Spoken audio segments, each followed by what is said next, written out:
Imagine an endless skyline of gleaming towers rising out of the horizon, brand new, polished, modern. Streets perfectly laid out, traffic lights blinking on schedule, apartment balconies waiting for morning coffee that no one ever pours. If you were to take a look at the intersections, you'd see there isn't a single person anywhere. Not one pedestrian, not one car. Nothing but silence echoing through a city built for millions. These aren't movie sets. They aren't abandoned ruins reclaimed by nature. They're fully functioning, freshly built urban landscapes with almost no one living in them. Entire districts of apartment towers where only a few windows ever light up. Shopping centers stocked with storefronts that never open. Highways wide enough for 6 lanes of traffic, but so unused you could hear your own footsteps echo across the asphalt. And here is the unsettling part. These places weren't mistakes or afterthoughts. They were ambitious visions of the future, massive financial bets, and supposed engines of economic growth. Yet today, they stand as eerie reminders that building a city doesn't guarantee people will come or that investments will pay off. Let's dive into the world of ghost cities. And don't forget to like, subscribe, and share for more videos. Invisible empires, the ghost city phenomenon. Ghost cities sound like something straight out of a dystopian novel. Mysterious, deserted places where life never quite showed up. But in the real world, they're much less supernatural and far more economic. At their core, ghost cities are fully planned, meticulously engineered urban areas built at breakneck speed, often funded by governments or major developers, designed to house hundreds of thousands, yet occupied by only a tiny fraction of that. They're the strange outcome of rapid development colliding with overly optimistic expectations. In simple terms, cities built for millions, lived in by hundreds. And the strangest part? They don't look abandoned. Ghost cities aren't dusty ruins or collapsing brick buildings. No. These places look like they were finished yesterday. Shiny glass facades sparkle in the sun, roads are freshly painted, public parks are neatly manicured. Everything is structurally complete, polished, and ready for life to unfold. Except the life part never actually arrives. You can walk down a boulevard lined with high-end apartment towers and feel like you missed the memo about a citywide evacuation drill. So why do these places get built in the first place? Well, on paper, the allure is undeniable. Governments often view large-scale development as a shortcut to economic growth. Build enough housing, expand the infrastructure, and theoretically, people will come. Developers love it because the projects look profitable, especially when backed by subsidies or state-sponsored incentives. But here's where the story shifts from inspirational to, well, questionable. Marketing materials pitch these developments as the next modern lifestyle upgrade, places where innovation thrives, communities grow, and early investors reap massive rewards. They're sold as the cities of tomorrow, smart, sleek, and full of promise. Developers hype up booming economies that haven't quite boomed yet. And there's always that irresistible line, get in early before prices explode. Yet beneath those glossy surfaces lie structural issues most people don't see. The industries that were supposed to drive population growth sometimes never materialize. The jobs that were meant to attract workers don't arrive.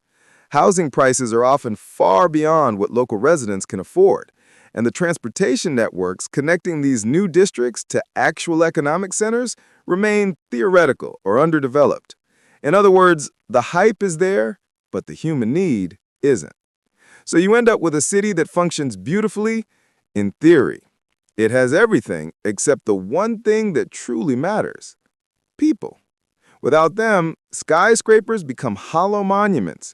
Highways turn into oversized parking lots. Shopping districts stand frozen in time, perfectly maintained, yet utterly unused. The blueprint of desolation. How ghost cities are born. To understand how ghost cities rise from the ground, you have to look at the forces powering them. Forces that, at first glance, seem perfectly logical. Governments around the world often use construction as a kind of economic jumpstart. When the economy slows, one of the fastest ways to make the numbers look healthier is to build something big. A new district here, a cluster of skyscrapers there, suddenly GDP is moving again, jobs appear, and officials can proudly point to shiny new infrastructure as proof of progress. It's development as economic theater, impressive, concrete, and instantly measurable. Real estate speculation adds fuel to the fire. Developers aren't building because hordes of families are demanding new homes. They're building because investors keep buying the units, often long before they're even finished. It becomes a self-sustaining loop. As long as someone is willing to purchase a property, even an empty one, developers feel justified in constructing more. Whether anyone will actually live there becomes almost a side question, like an optional bonus feature rather than the main purpose. To really feel the surreal nature of ghost cities, though, it helps to zoom in on a real example. So let's talk about one of the most infamous, Ordos in northern China. Designed as a modern, cultural, and economic center, Ordos was built with grandeur in mind. Wide boulevards, sculptural monuments, gleaming government buildings, sprawling plazas, and entire neighborhoods of high-rise apartments. Everything about it screams ambition. The architecture is striking, the layout immaculate, and the infrastructure impeccable. But walk through it? It's a different story. You can stand in the middle of an 8-lane boulevard at noon, prime traffic hour in any normal city, and hear nothing but the wind brushing past empty bus stops. The silence becomes its own strange soundtrack.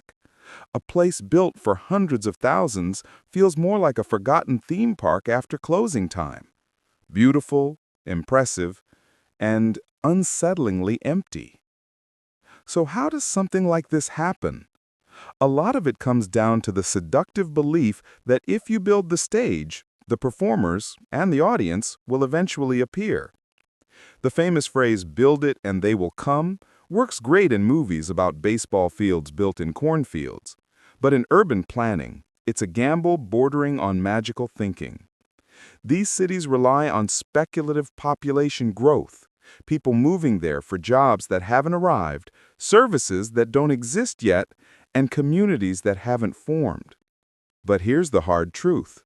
Buildings don't create demand. People do.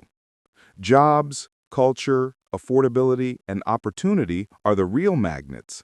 A gleaming skyline means nothing if the average person can't afford a home there.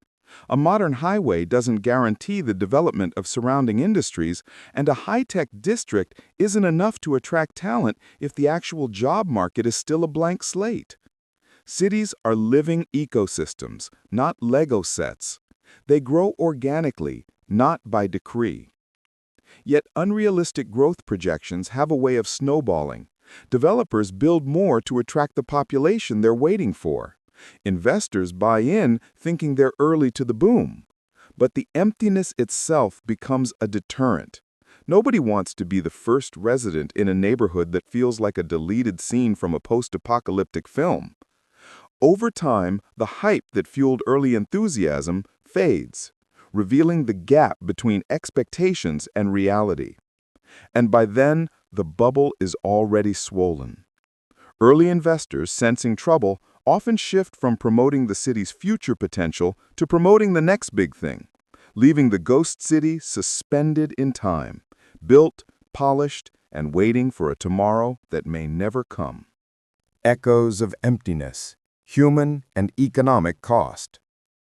When the shine fades and the grand openings never come, ghost cities stop feeling like ambitious dreams and start feeling like expensive mistakes, especially for the people who bought into the promise. For individual investors, the financial fallout can be brutal. Many purchased units at premium prices, convinced they were securing a stake in the next big city. But when the population never arrives, those units become nearly impossible to rent out. Reselling? Also difficult. There's not exactly a thriving secondary market for apartments in neighborhoods where tumbleweeds might as well be the main residence. People who thought they were investing in a gold mine suddenly find themselves holding property that's worth less than they paid and generating zero income. Developers don't escape unscathed either.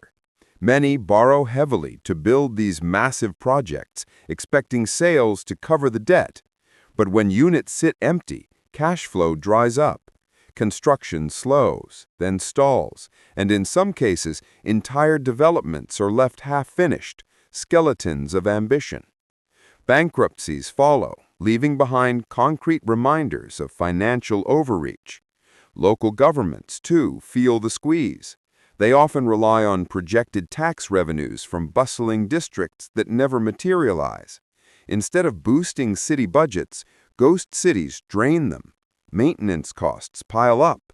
Unused utilities need upkeep, and the financial model, built on imagined residents, crumbles. But numbers only tell part of the story. The human side of ghost cities is something else entirely.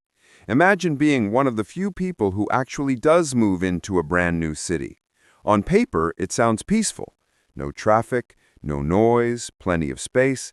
But the reality, it's eerie. Streets designed for thousands feel unsettlingly silent. You can walk an entire block without seeing another human being.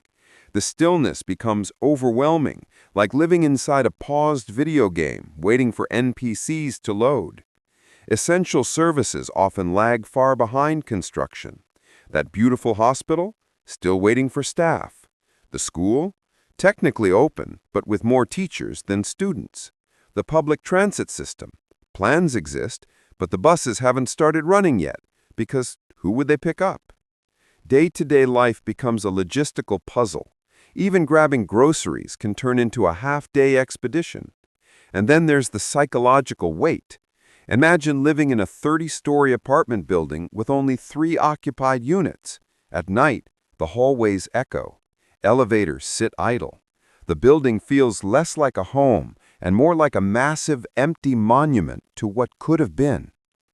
Beyond the human and financial costs, ghost cities take a serious toll on the environment.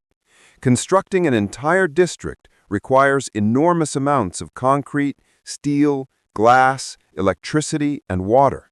The carbon footprint is massive, even before considering that these buildings barely get used. It's like preparing a full-course banquet with complete gourmet ingredients and then watching it all sit untouched. Materials and land resources that could have supported real thriving communities end up locked into urban deserts, places where nature is pushed aside, but humanity never arrives. These empty infrastructures also deteriorate faster than people expect. Buildings without residents lack the usual maintenance rhythms. Pipes corrode, interiors collect moisture, and facades weather prematurely. Pollution from decay and neglect becomes a hidden cost, slowly eroding the environment around it.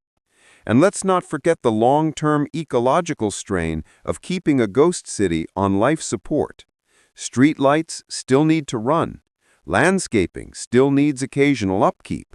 Utilities lie in wait, consuming resources even when barely used. It becomes an ongoing cycle of environmental output with almost no societal return. In the end, ghost cities aren't just empty. They're expensive, isolating, and ecologically wasteful reminders that progress without purpose can leave more harm than good in its concrete wake. Investor's Compass: Navigating the Urban Maze. When it comes to avoiding the financial traps that ghost cities represent, the first rule is simple. Don't get hypnotized by shiny buildings. A glossy skyline is great for postcards, but it's not a reliable investment strategy. One of the biggest mistakes investors make is assuming that government-driven development forecasts are ironclad. Yes, big announcements sound impressive. New megacity planned, next financial hub rising, projected population of 1 million by 2030. But projections are not guarantees. They're more like Optimistic guesses made at a very enthusiastic meeting. So let's talk red flags. First, an extremely rapid construction pace should make you raise an eyebrow. When a city seems to appear overnight, like it's being built on fast forward, you have to ask who is actually going to live there. Next, watch out for population targets that sound more like wishful thinking than realistic assessments. If a region with 200,000 people suddenly predicts it'll have 2 million in a few years, maybe don't buy the penthouse just yet. Oversupply of luxury housing is another warning sign. When a city is filled with high-end units, but the average local income can't support them, you have a mismatch big enough to drive a tour bus through. And here's a sneaky one: nighttime illumination rates. If a city looks bright during the day, but pitch black at night, that's not energy conservation. That's emptiness. Now, brochures will try their hardest to convince you otherwise. They're full of perfect families, glowing buildings, and smiling business executives carrying briefcases. People who probably don't even live in the country where the brochure was printed. That's why due diligence matters. Before believing any marketing material, verify the occupancy rates yourself. You don't have to personally knock on doors, but you should get on-the-ground data or work with independent third parties who can give you unbiased numbers. Developers love to quote sales figures, but units sold to speculators aren't the same as units actually lived in. And some promotional materials inflate demand so much it feels like they're describing a different planet entirely.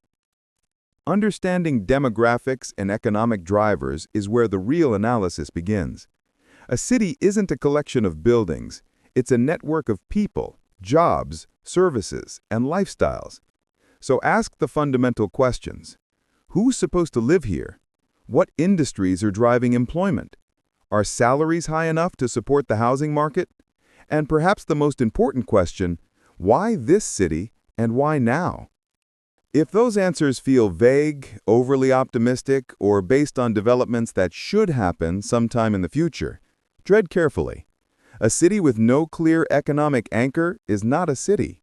It's a very expensive art installation. Finally, let's talk strategy. Chasing hype cycles is like trying to catch a falling knife while blindfolded. Dangerous, unpredictable, and likely to backfire. Smart investors diversify across asset classes and regions, reducing exposure to any one speculative boom. And above all, maintain a healthy sense of realism. Not all construction equals progress. A skyline full of cranes can mean growth, or it can mean someone is trying very hard to make the numbers look good. In short, your best compass isn't a glossy brochure. It's data, patience, and a willingness to question the narrative before you buy into it. The future of our cities is about building smarter. The old model of rapid, top-down development is starting to crack, and in its place, we're seeing a shift towards sustainable, community-centered urban planning. Instead of skyscrapers sprouting out of nowhere, the cities that thrive today are the ones that evolve organically, responding to the real needs of real people. It's less, if we build it, they will come, and more, if they need it, let's build it. Because a city with no citizens is just an expensive set piece. Successful urban growth has always followed a simple rule: people first, concrete second. When a place grows naturally, street by street, neighborhood by neighborhood, it develops texture, culture, and purpose. Forced development, on the other hand, often skips straight to the grand finale without bothering to cast the supporting characters. It's like building a giant theater with no actors, no audience, and no script. Impressive, sure. Functional? Not so much.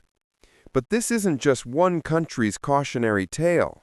The phenomenon of ghost cities is global, stretching across continents as nations race toward modernization. From sprawling planned capitals to futuristic smart districts, emerging markets everywhere are trying to leapfrog into the future. and sometimes tripping over their own ambition. The pressure to urbanize quickly can be overwhelming, and the temptation to showcase progress through massive construction projects is strong. But without the economic engines, population demand, and social infrastructure to support them, these projects can end up as eerily quiet as their infamous counterparts. For global investors, this is more than background noise. It's a roadmap of what not to do. Understanding the patterns behind ghost cities is essential to avoiding costly missteps. The warning signs tend to repeat: speculative buying sprees, overly optimistic population forecasts, developments where luxury towers outnumber local paychecks, and master plans that look beautiful on paper but never translate to daily life. Recognizing these trends isn't just smart, it's survival. So what exactly do ghost cities teach us? First, unchecked speculation can turn even the most ambitious project into a hollow monument. When investors pour money into buildings instead of communities, the result is often a skyline with no heartbeat. Second, misaligned incentives, like developers rewarded for construction volume rather than sustainable growth, can warp entire markets. Third, the illusion of progress can be dangerously convincing. A city may look ready for millions, but if there are no jobs, no services, and no people, the reality collapses quickly. And finally, long-term planning matters. Cities aren't built for the next quarter. They're built for the next century. Which leads us to the big reflective question.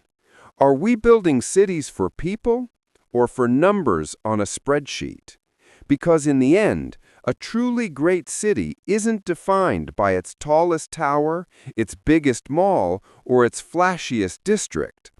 It's defined by the lives lived within it, and by the future it makes possible. At the end of the day, ghost cities aren't just eerie, silent landscapes. They're powerful reminders of what happens when ambition outruns reality. These empty skylines, these grand avenues without footsteps, these towers without tenants, they all whisper the same message. Progress isn't about how fast we build, but how wisely we plan. So as you think about your own investment strategy, whether it's real estate, stocks, or the next big can't-miss opportunity, take a moment to reflect. Are you following genuine demand or just a dazzling promise? Are you investing in real people and real growth, or in a blueprint that only looks good from far away? If you found this breakdown valuable, hit like, subscribe, and drop a comment below. Would you ever invest in a city that doesn't exist yet?